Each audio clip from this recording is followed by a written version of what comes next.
Work has defined human existence since the dawn of civilization. Through our labor, we've transformed the world and ourselves.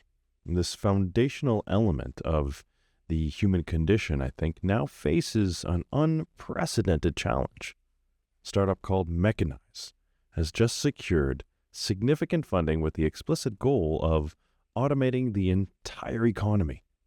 All human work across every single imaginable sector. The founder here estimates this market to be around $18 trillion annually in the US alone, basically the sum total of all wages paid to human workers. This represents something far more profound than technological disruption alone. I think it signals the potential transformation of what it means to be human. At the same time, Meta has announced 5 major advancements in artificial intelligence that bring machines closer to human-like capabilities in perception, in language understanding, in reasoning, and in interaction. These developments speed up the blurring of boundaries between human and machine intelligence, raising fundamental questions about what qualities, if any, remain uniquely human. And meanwhile, at MIT, researchers have developed a brilliant system that enables an AI to self-regulate its ethical behavior without human oversight. This self-disciplined autoregressive sampling technology allows language models to autonomously avoid generating toxic content, creating machines that effectively police themselves and their own moral boundaries. This development forces us to examine the nature of ethics itself. When machines engage in ethical self-discipline, I think we need to question the very foundation of moral reasoning. These 3 developments all come together. They converge to create what philosophers would recognize as an existential inflection point for humanity. Our relationship with work, with intelligence, ethics, stands at the precipice of transformation. This moment demands, I think, that we engage with philosophical traditions, not as academic exercises, but as vital frameworks for understanding our increasingly evolving reality. Take Karl Marx.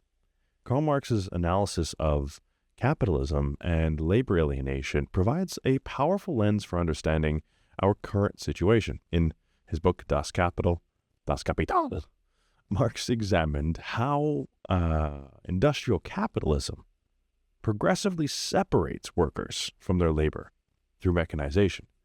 He found a process where dead labor, basically capital embodied in machines, gradually will dominate living labor or human work. Marx said that capital is dead labor, which, vampire-like, lives only by sucking living labor and lives the more labor it sucks.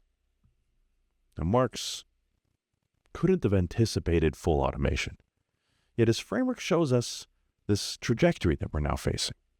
Mechanize represents the logical conclusion of this process, the complete replacement of living labor with dead labor, which raises a fundamental contradiction within capitalism itself. The system needs workers, not only as producers, but as consumers. So if automation gets rid of all human employment, who constitutes the market for the goods and services that are produced? The automation of all work potentially destroys the very foundation of the economic system it aims to optimize. Hannah Arendt, her philosophy, provides another critical perspective on this transformation. In The Human Condition, she distinguishes between 3 fundamental human activities. We covered this in a couple of episodes ago. Labor, which are activities that are needed for biological survival. Work, which is the creation of durable, lasting, sustainable artifacts that live beyond their creators. And action, like political engagement, stuff that humans in which reveal their true identities.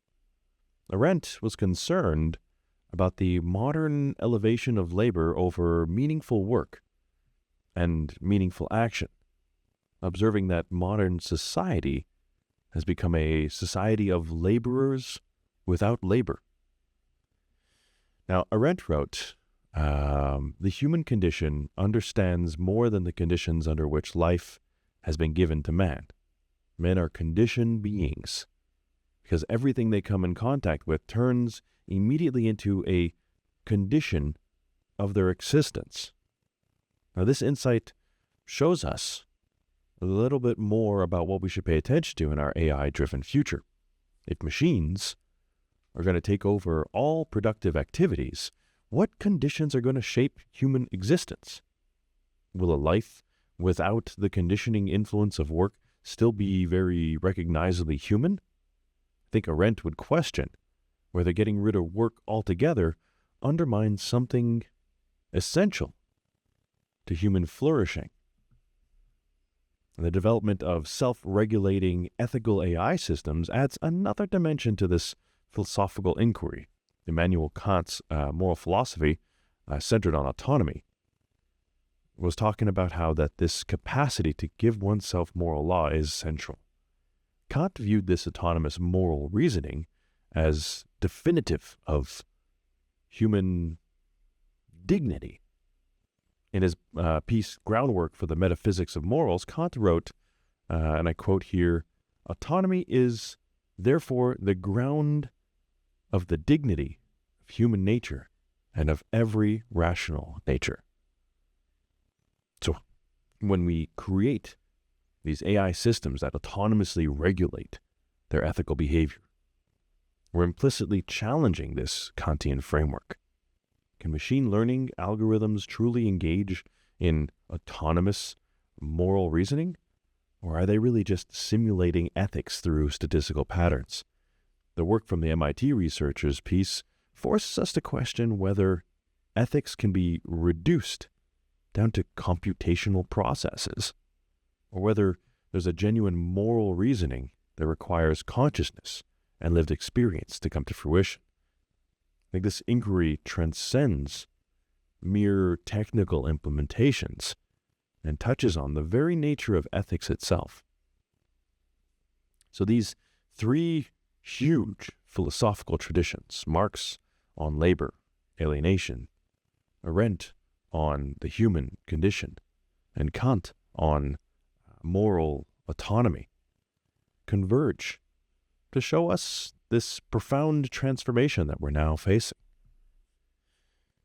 I think the automation of all human labor, the development of human-like machine intelligence, and the creation of self-regulating ethical systems collectively challenge our fundamental understanding of what it means to be human. For business leaders and investors, these philosophical perspectives reveal questions far deeper than quarterly profits or market share. What purpose does economic activity serve, if not to enable human flourishing? What responsibilities do we bear when developing technologies that fundamentally reshape the human condition? Our pursuit of efficiency through automation, I think, needs to be balanced against maintaining the social fabric that gives economic activity meaning. For technologists, there emerges an equally profound challenge. What are we really building towards? The technical feasibility of automating human work doesn't address the existential question of whether we should. Technologies that replace human capability rather than enhance it may solve immediate problems, but might also create deeper crises of meaning and purpose. The technical question here becomes secondary to the ethical and existential one, which is, what kind of world are we really building? So I think this philosophical inquiry extends way beyond the economic and the technical considerations to touch the core of human identity. If work no longer structures human life, what's going to provide us meaning and purpose? If machines can reason, perceive, and self-regulate, What qualities are ours? What qualities will we remain uniquely human? And if algorithms increasingly mediate our relationships with reality, how does this shape our understanding of truth and of knowledge? Heidegger, in the question concerning technology, warned that the greatest danger of modern technology isn't in any specific harm per se, but in how it shapes our understanding of the world.